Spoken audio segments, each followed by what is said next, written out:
turn the channel to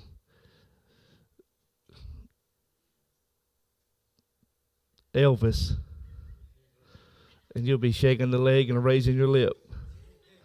And it's amazing how fast you can go from carnal or spiritual to carnality.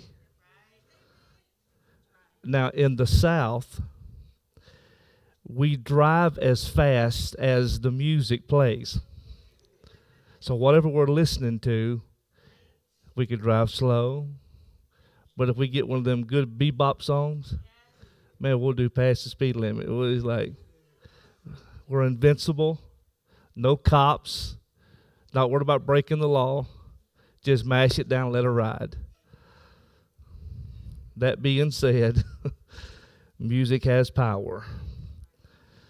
And so you can lead a service in music, and everybody will follow the music. You can either worship God or worship music. Okay?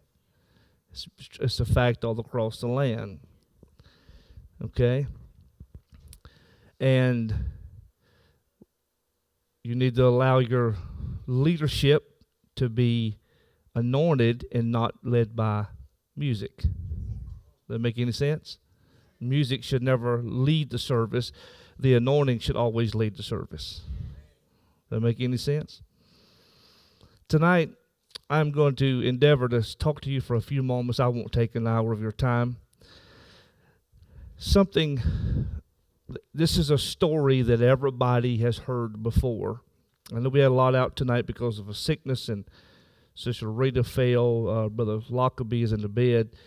A lot of people out tonight. But this little short story came to me this evening, and I'm going to try my best to give it to you, if the best that I can.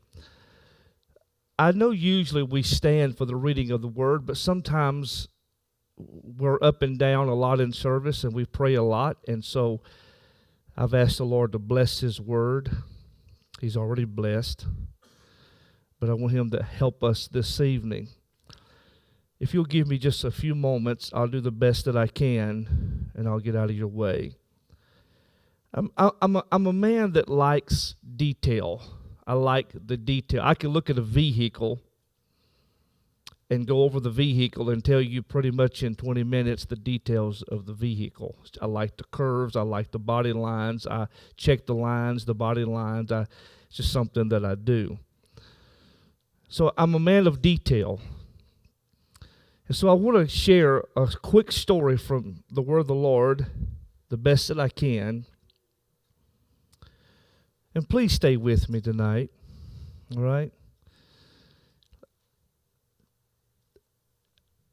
I don't have any history on this gentleman that I'm going to talk to you about, other than what Jesus had gave us. He didn't say it was a parable. He said there was a man. So that means it's not a parable or a fable. It's facts. My mind goes back to maybe this man's childhood. I don't know where he came from. I don't know what he had did. I don't even know if he even had dreams of becoming something in his day and time that would make him a great man or a great leader. By what I do read, I'm persuaded to believe that this man that I'm going to talk about evidently had to have some type of powerful leadership in his life to become and do what he did. Although the hand of the Lord was upon him, he had great ambition, had a lot of energy, and he had goals in life. I can prove this to you by the Bible. I searched a little bit and reminisced this evening with this man that this is going to be a very familiar story. You're going to pick it up in just a second.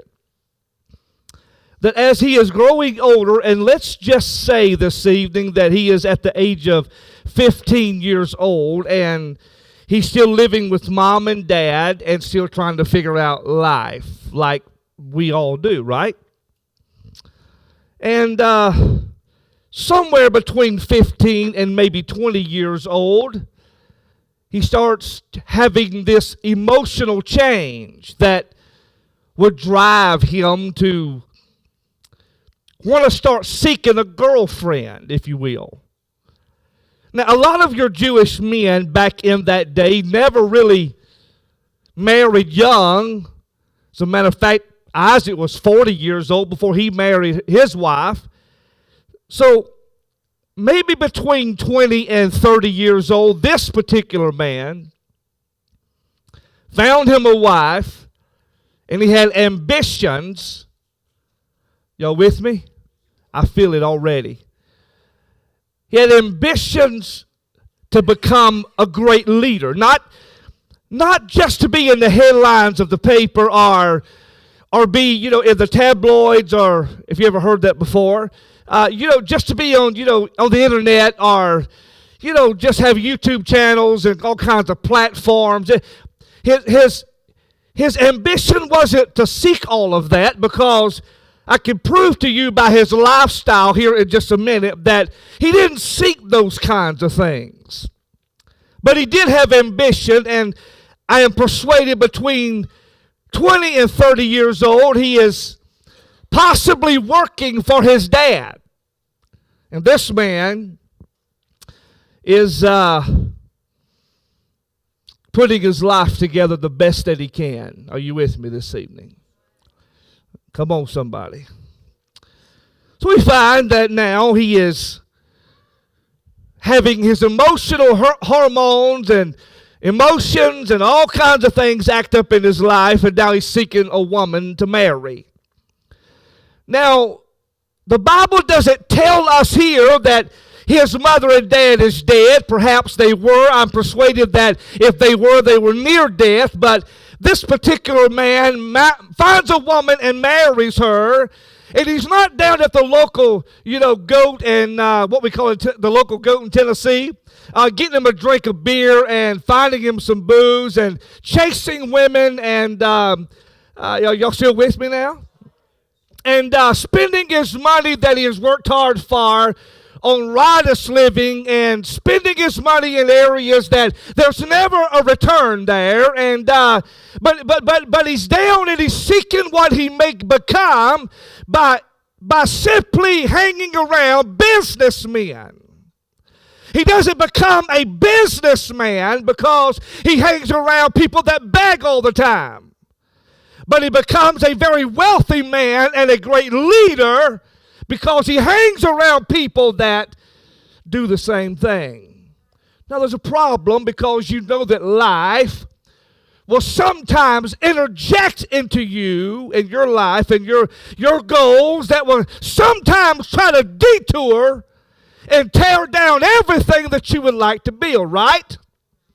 Life has a way of implementing things in our world that will cause us to second guess what our goals are and what our ambitions are and what our future would look like when we lay down and daydream. But this man is a man that has ambitions. Now, something takes place now. Here we go with the story. You ready? Brother Walt, can you give me a little bit right here? Something happens now that he's married. Are you with me? I'm taking you on a journey. This man is madly in love with his wife. He's so madly in love that he goes into her and she conceives, brings forth a man child. Oh, I just hope I can get this out to you. So they look at this beautiful young boy. You still trying to figure out where I'm at, ain't you? And says how handsome he is. He's probably tall, going to be a tall young man. Probably slim with his hair slicked back. Or it could be like being bald. He's probably going to be a football player, or Might be a leader somewhere. Might even be the president one day. You just never know. And so they begin to watch him grow. So now he is probably somewhere around the Jewish customs where they wait several years sometime to have another baby. So they go back together and she conceives and has the second child. And the second child is another young man. Now you have a young man that is growing. He is starting to walk. He has characteristics that reminds people of the dad and of the mother. And now this younger little man is coming up and they're embracing him. Are you with me tonight? I got something to say. And they're going, man, he has your eyes. No, he has your nose. And it's amazing now that this young man is 10 years old and this young man is 5 years old, and their characteristics are different. You know, you go to the table and one will eat his food and the other will play with his food. Are you with me? The older likes football and baseball, but the younger likes soccer and t-ball, and he likes all of this. He likes basketball. They're two different kinds of people. It's hard to accommodate two men that's in the household that has two different kinds and sets of characteristics, and you often sit and wonder, I wonder what they're going to become. But yet Dad is a businessman. He now has a farm, he has servants, he has maid servants, and he has a lot of land. As a matter of fact, it was such a great corporation that he hired them and he paid them to work for him. But it didn't stop them from, at nighttime, watching two young men grow. Now they're 15 and 10. Are you with me? You're still trying to figure out where I'm at, aren't you? I want you to help me tonight. Can I get you to help me? Can I get you to help me? Now one's 15 and the other one is 10. And they're starting to notice that the characteristics are I feel this tonight. My God, I feel this tonight. Their characteristics are changing. Because when I was a kid, I hated corn. Now I can tolerate corn. When I was a kid, I didn't like milk. It had to be chocolate or cocoa or strawberry. Now I could drink it white. I didn't like beans. And so now I can't go a week without beans. I didn't like pork chops. Now I love pork chops. Life has a way of changing in your world. I've often looked at my mother as she looked at my little brother and watched his characteristics before she passed and said, he's just different. He's just different. If he's watching live, Junior, I'm talking to you tonight. It's amazing now that he's 15 and he's 10. You know, can I just go there for a second? Maybe, perhaps, the 15-year-old is standing in the mirror flexing his muscles. The 10-year-old would make fun of him because he's not interested in muscles. The 15-year-old is about to turn 16 and his hormones are changing, and y'all still with me? And so he's flexing and doing pull-ups and push-ups and set-ups and all kind of ups, okay? And he's getting prepared for the girls. There's something about this 10-year-old that's about to be 11 that's not interested in what his brother is doing. Y'all still with me tonight? You still trying to figure out where I'm at, ain't you? Now, all of a sudden, Mom and Dad is sitting at the table watching two young boys maybe wrestle on the floor and notices that the younger one has a little bit more tenacity about him. His attitude is different than the older son, because if you put pressure on the older son, hear me now, he'll give up very easy. But if you hog tie the young man, he don't give up too easy. There's something different about the young man. Are you with me? So now they're older. They've worked on the farm. They've made their little money. Dad is saving the money up for when he dies. He's going to separate, divide the property, give to his sons. and they'll be set for life. Okay, they'll never have to work a day in their life. He is making sure that his sons has everything they need when he passes. But now he's 20 and the other one's 15. Now the 20-year-old is starting to look different. His facial features are different. Y'all still trying to figure out where I'm at, right? But the 15-year-old now, he's lifting weights and pushing stones and pulling up in trees and doing sit-ups because he's a little bit interested in the girl. But the difference between the 20-year-old and the 15-year-old now is that the first 15-year-old was doing sit-ups and push-ups, and his attitude was a little different. If I get a girl, that's good. I don't want just any girl. I want a real girl. I'm more of a business-minded person, the older one is. But mom gets to recognizing that there's something different about the young man. He's a little bit more robust. He's a little bit more rough around the edges. Are you with me now? You ever been there? You ever seen anybody like that? They're noticing that when he does push-ups, he makes sounds. He growls. He looks in the mirror and goes, I'm the man. But his attraction to women and his attraction for the things of the world is just a little bit different than the 20-year-old. Now he's 25 and you got a 20-year-old. And so they're well set in life. You're still trying to figure out where I'm at, ain't you? Do I got you on a rabbit trail right now? So they're different. Somebody has to make a decision that there's just something different or special about the young man that's 20 and the older boy is 25. You're still with me now? Because see, I could preach to you about a dog and get your attention, but I can tell you Jesus rose from the dead and you'll go to sleep. So now you have a 25 and 20-year-old. This 20-year-old one day is going to do something that mama and dad will never think that he would do. His dad's so proud because he has two sons that's going to make businessmen, run the farm, make money, hire more men, hire more women, and buy more property and build bigger barns and bigger houses and drive bigger tractors and big diesels and transport food all over the world. That is his goal for his sons. But we recognize quickly that one is 30 now and one is 25, and the younger boy is just absolutely different. He's so different that he's so different than the older boy, according to the history that I've read and what I read between the lines in the scripture, that he is so different that now him and his brother is not really jihawing together, because the attitude of the older brother is more business-minded, more stable than the one that's the 25-year-old that is the younger. So now they've quickly recognized that when the older young man talks, he is talking in a business-like mind. But there's something about the conversation with the younger son that's 25 that when he talks, you have to second guess what he's saying because his attitude and his characteristics are absolutely dangerous. Are you hearing what I'm saying?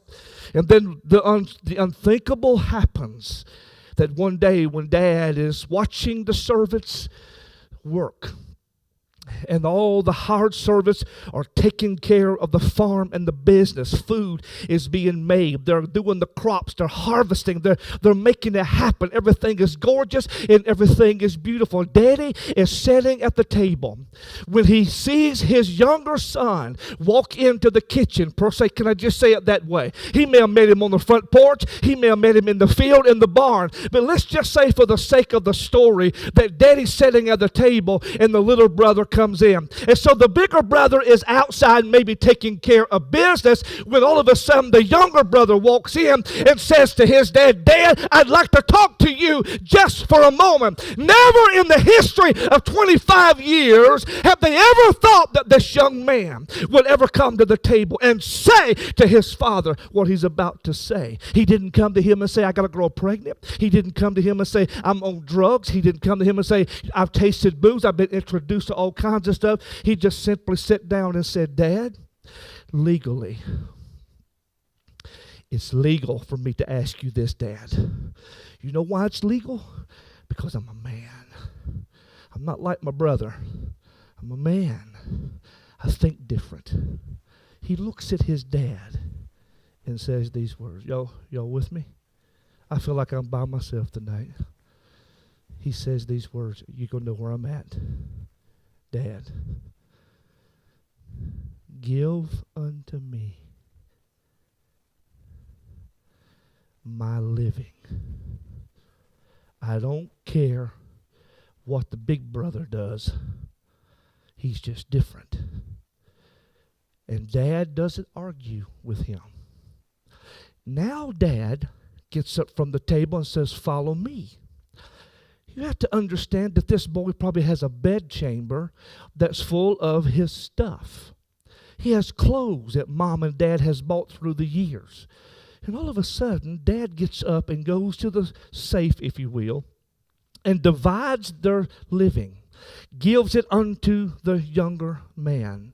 And now the heart of the father is broken all to pieces because he never thought when that baby was born that he would become a man that he is headed to be in just a few days. The Bible said that in just a few days that he gathered all of his stuff and all of the money that his dad gave him that had saved up for him for his future, and he took a journey, the Bible said, into a far country. He went as far away from God and as far away from Daddy and convictions and morals and standards as he could possibly get.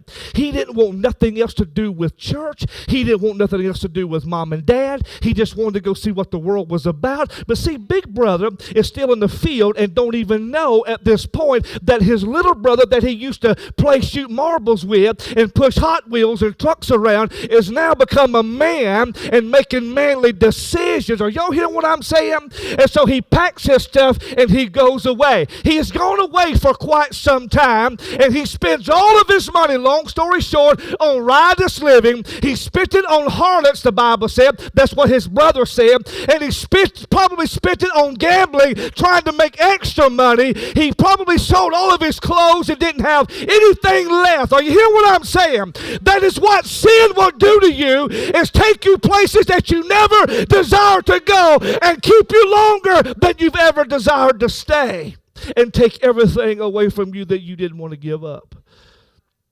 Now, here's what came to me this evening.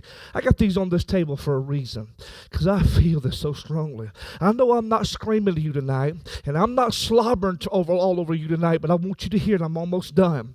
He is alone in a country that he don't even hardly know their language. You know what he ends up doing when all the money's gone? All the friends are gone.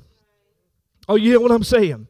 And when you can't offer somebody a booze, they'll leave you by yourself. When you no longer have weed in the bag, they'll just leave you by yourself. When you no longer do what they do, they'll leave you by yourself. Young men, hear me well when I tell you this. I've been there. Listen to me. And the Bible said that he was so hungry. If Daddy would have knew that he was hungry, he'd have rolled over in the bed night after night, thinking that, see, he thought his son was going to be okay. But, are you with me? The Bible said that he joined himself to a man that owned the farm. Oh, he's used to the farm work. He's heard the bellowing of the cows. He's heard the bleating of the sheep. He's heard the chickens crow in the morning. He knows how to get eggs. He knows how to milk cows. He knows how to feed and put the salt blocks out. He knows how to bush hog and cut the grass and hedge around and take care and deliver cows and deliver mules and deliver horses. He knows how to, it's something that's very familiar with him. But except on this farm, hear what I'm saying now. Hear what I'm saying. There's another group of animals on this farm that his daddy probably never had, because the Jews never had it, and it's called swine. It's the pig. He probably didn't know nothing about the pig, because they didn't really raise the pigs for what we raise pigs for today. Are you still with me now? And so now, what is this job? The man said, listen, I don't need you to do anything else on the farm, but I have a pig pen down on the side of the hill there, and it's your job, if you want to stay here, it's your job to feed them every single day. Y'all don't hear me now. Y'all don't hear me, because I got something to tell you, okay? That is the lowest place that a man that belongs to a wealthy father to be. It is the lowest place on earth. Are you hearing what I'm saying? Are you hearing what I'm saying?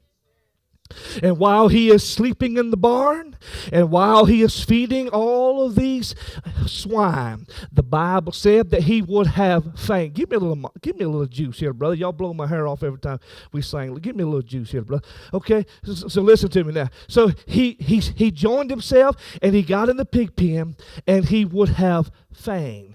not faint, feign. Don't get it mixed up. To have some of the husk that it was his job to pick up and feed because they were so unworthy to eat, which is a carob vine. It's just like the peas. Are you with me? That you shell and shuck. They were so unworthy. You know, at the beginning of every year, we have, it's a tradition, we have black-eyed peas and cabbage. Do you know where that originated from? Black-eyed peas from the South. Do you know why? Because they were so unworthy to eat that when they was in war, the second go round of the war, that they had nothing to eat until they broke down and boiled them, and they realized that they were edible. They were actually planted so that they could feed the cows and the horses and all the swine. And that's what it's kind of like this carob pea vine that when you slide your finger up, the peas come out. They were too unworthy to eat. Are you hearing what I'm saying? Same thing with where he was at. Now we eat black-eyed peas like it's crazy, okay? Are you still with me? And now he is feigning. He said, I would have feigned. You know what feign means? I would desire to have exactly what these hogs are eating because I'm about to die. Then all of a sudden, are you with me? Y'all watch this now. Y'all be careful with these boxes. I might throw one at you.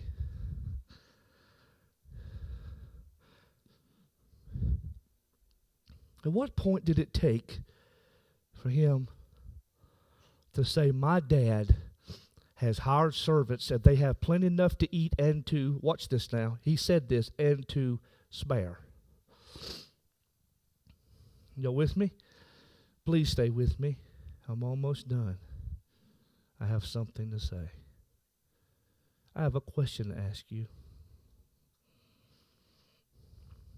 He gets up, he goes back to his dad's house. He walks in the yard, his dad kisses him, puts a ring on his finger, puts shoes on his feet, and puts a robe around him, and then he hollers for him to bring the fatted swine.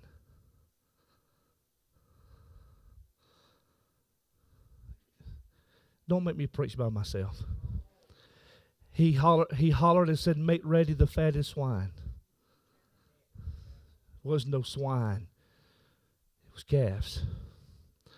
Make ready the fatted calf. They put it together. They began to eat. And this is what Daddy said. Son, I don't care where you've been. I don't care what you've done. And I don't even care about how much money you wasted. All I care about is that you made it home in just enough of time so that I could love you again and put you back in business again. Give you your robe and your ring and your sandals because you don't have anything. I don't care about what you said. Don't care about who you done it with. Just as long as you made it. And he started screaming out, my son, which was lost and now found. Are you hearing me? Why are y'all bored tonight? Why are you bored? And so now there's music, dancing, and this is the end of it, okay? And everybody is rejoicing with the father that the younger boy that he raised to be an absolute hoodlum knew he was different, knew his attitude was worse than his brother. His characteristics was absolutely challenging and questioning. But now he's holding his son. And now the big brother that, has it all together. That he's been there through thick and thin. Asked one of the servants, what's the meaning of the music and the dancing? Oh, you haven't heard? No. Your brother has come home. He was lost. Now he's found. Now the brother gets an attitude. And goes to his daddy and says, I've been with you all of these, watch this, not days and months, years. And you never killed a fatted calf for me. And you never gave me a ring or a robe. You never did this for me. And all my friends had come over, and rowdy on down. Some of you older folks would get that one. All my friends just come rowdy on down. That what you said, Brother John? Huh? Listen to me. And Dad said, You don't understand. That's my son. I don't care. He's still my son. I don't care. He's still my son. I don't care. He's still my kid. You're not hearing me. And I don't need an amen, and I don't need a hurrah. I'm just trying to simply tell you, I don't care where you've been. You're still my son. I don't care what you smell like. You're still my son. I don't care what mess you've been entangled in. You're still my son. The purpose is, and the value is that you made up your mind to come home. Now, that leads me to these boxes. Y'all ready for this? I have a question for the church. Now, you probably won't hear me for another 2 weeks. I don't know. Okay? I got 2 boxes here, and they're full of napkins. Brother John and Sister Lucy and some of us older ones will remember this song. There was a song written, Coming Home. You ever heard that song? Coming Home? Yo, young folk probably don't wonder what that is. It was written in 1914. It was written with a purpose. Coming home. Did you know that? We used to sing it when we was a kid. All them older folks sang it and the altars would fill up. Backsliders would come in off the street and pray through because we sung a song, Coming Home. You know what the song says? The songwriter picked up a pen because life had not been right. And he picked up the pen and he started writing these words. I'm going to write a story with this song called Coming Home. When I start this story, very short, some of you are going to know what I'm going to say. But don't get ahead of me, because the power of this story that he penned has a great significance of the question that I'm about to ask everybody in this room and you that are watching live.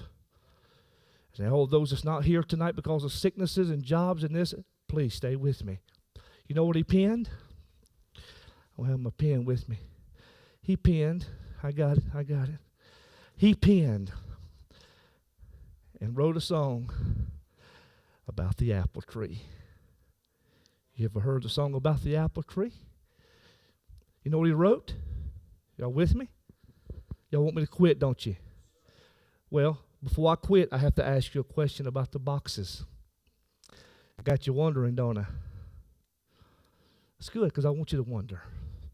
Because I have a valuable question to ask this church. You know what he penned? He said there was an old preacher out west preaching a revival. He penned it.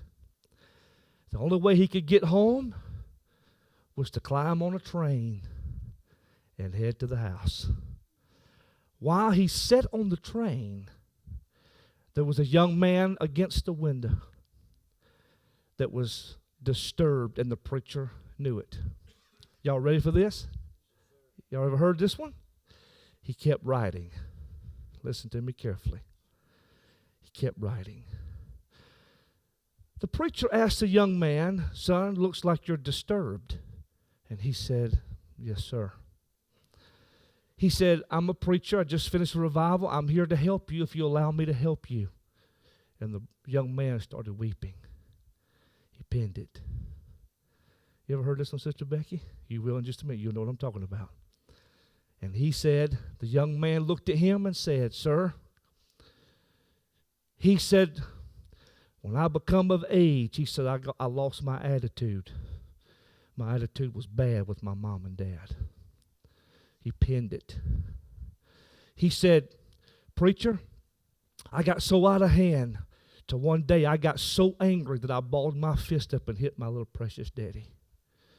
And he said, "My daddy walked in the room after that evening and set me down, and he said, 'Son, we've done everything that we know to do to fix you. And now you've broken your mother's heart absolutely in two. And your mother has cried herself all evening long because you hit me in the face with your fist because you were angry.'" He told the preacher, he said, "Sir," he said, "listen, them were good people. And it wasn't their fault, it was my fault." And he said, "Sir, my daddy looked at me and said, 'Son, there's only one solution to this problem. You're going to have to pack your stuff and you're going to have to get out of the house. We've done all that we can do.'" And he said, "Sir, I packed my stuff up and I've been gone for 2 years, 24 months. He said, now you being a preacher might understand what I'm about to tell you. He said, and they were riding the train, and he said, sir, I was walking down a road by myself, and I passed an old holiness church. And he said, and I heard the preacher preaching, and I decided this is a good time to just go in and sit down and rest and hit the road after service. And he said, but that preacher looked at me when I sat down and said, son, don't you know it doesn't matter where you've been, what you've done, and where you think you're headed, but Jesus loves you just the way you are. And he said, sir, before I knew it, when he gave the altar call, he said, I got up, and he's penning it. And I got up from the seat, and he said, I caught myself weeping at the altar, and Jesus Christ changed my life that night. And he said, sir, I have repented. And he said, you know what? God has been good to me for all of these months that I've been trying to, he said, but I just need to go home. He says, son, he said, you know what you did to your mom and dad? They may not never let you come home. He said, what makes you think that they will let you come home? He said, sir, believe it or not, you know why I'm on this train? He said, I'm on this train because I wrote a letter 3 weeks ago to my mom and dad and said to my mom and dad, if it's okay for me to come home, I have a story I need to tell you. He said, 3 weeks ago, I sent the letter. And he said, and I knew that my dad wasn't going to be able to write me back in enough of time. So you know what I did? I told them that I would be here in 3 weeks.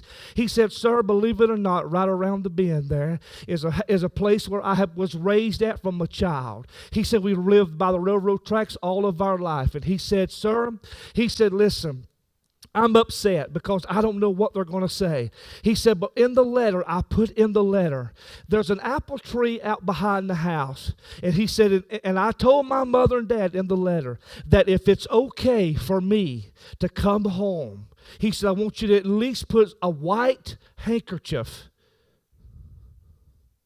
in the apple tree.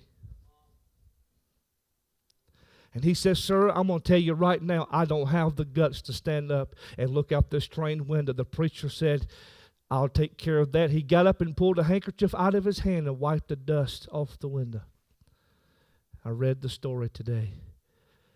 He looked across in that old field and sat back down. He said, son, you have nothing to worry about. He said the tree is in full bloom. There's handkerchiefs all over the tree. And he said, and right outside under that apple tree is an old gray-headed woman and man with a white sheet.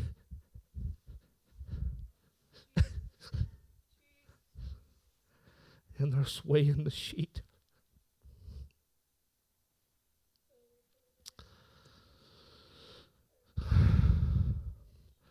He said, you have nothing to worry about. You can go home.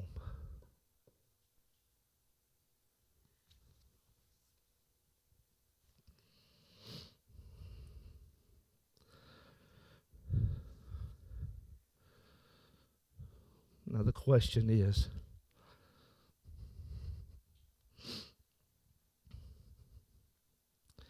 when the backsliders come home, this is our apple tree right here.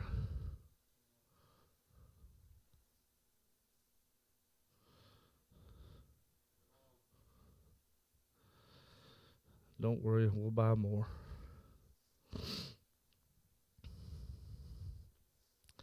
What's on your altar today? Nothing? Or white sheets?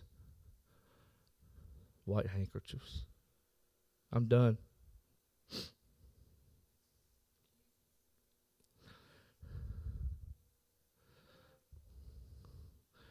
Because it's hard for a backslider to come home when the altars are not prepared.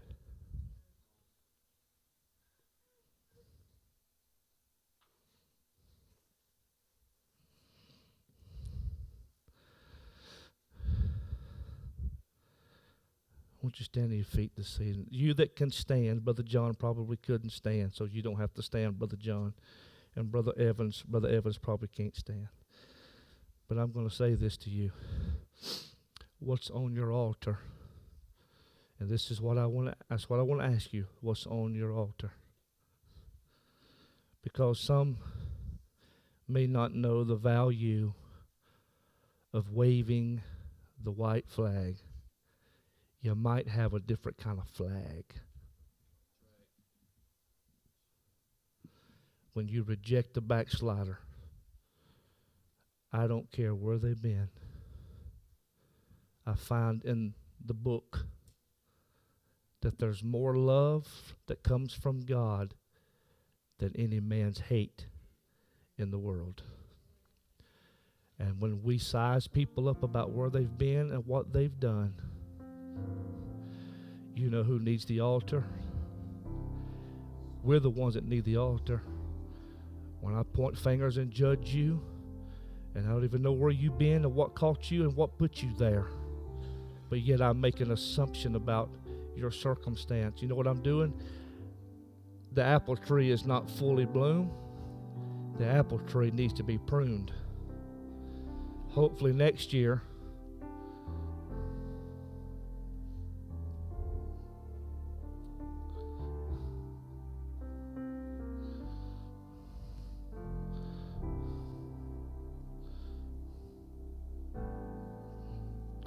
where's Whit? While making a mess. Whit, I want you to come up here and sing a song for me. I'm done.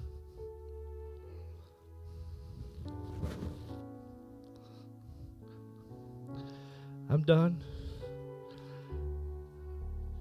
I want you to listen to the words of this song, and I asked her yesterday about this song called Ocean Deep.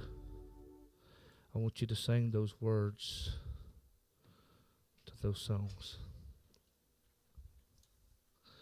What has your altar got on it? Has it got a flag saying, hey, come on home? Or your altar's empty? Sing that. Sing that. I want you to listen. I want you to listen, because this is where I was in the state of Mississippi. I was lost and undone without God, but there was an old bald-headed, half bald-headed, overweight preacher that held on to me and said, Brother Michael, you can do this.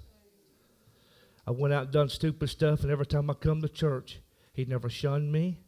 He never called me names. He hugged me and said, Brother Michael, you can do this. And one night, God gave me the Holy Ghost.